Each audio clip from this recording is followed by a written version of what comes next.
কেন নবী নবী বলে চিল্লাই, আমি শাহরিয়া ইসলাম জাদিদ কেন নবী নবী বইলা চিল্লাই, শাইখুল হাদিস ইবনে শাইখুল হাদিসরাও কেন নবী নবী বইলা চিল্লায়, এরকম সব হুজুররা কেন টুপিওয়ালা দাড়িওয়ালারা নবী নবী বইলা চিল্লায়? কারণ জানেননি, কারণ কোরআন বলতেছে ইয়াকুলু আদম সফিউল্লাহি নফসি নফসি ওয়া ইয়াকুলু নূহুন নাজিউল্লাহি নফসি নফসি ওয়া ইয়াকুলু ইউসুফ সিদ্দিকুল্লাহি নফসি নফসি ওয়া ইয়াকুলু ইব্রাহিম খলিলুল্লাহি নফসি নফসি ওয়া ইয়াকুলু মূসা কালিমুল্লাহি নফসি নফসি ওয়া ইয়াকুলু ঈসা রূহুল্লাহি নফসি নফসি ইয়াকুলু শাফিউনা হাবিবুনা মুহাম্মাদুর রাসূলুল্লাহ সাল্লাল্লাহু আলাইহি ওয়াসাল্লাম ইয়া উম্মতি ইয়া উম্মতি ইয়া উম্মতি ইয়া উম্মতি।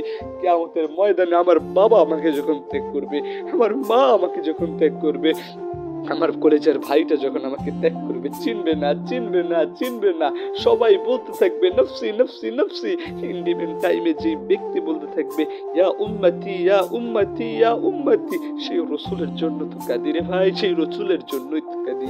এজন্যই তো বলি পা দুটো আগাইয়া দেন, আপনার পায়ে হাত রেখে বলি এরপর দাড়িটা কাইটেন না, চুলের মধ্যে রসুলের সুন্নাহ স্টাইলটাকে নিয়ে আসেন।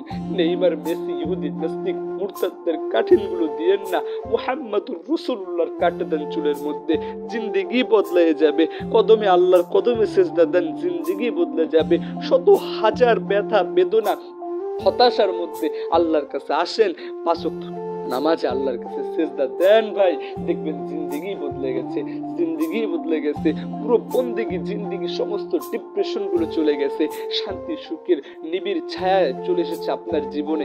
আপনি থাকবেন জান্নাতের মধ্যে। আপনি দুনিয়াতে আছেন তা জানি কেমন যেন জান্নাতের মধ্যে আছিলেন, জান্নাতের মধ্যে ছিলেন।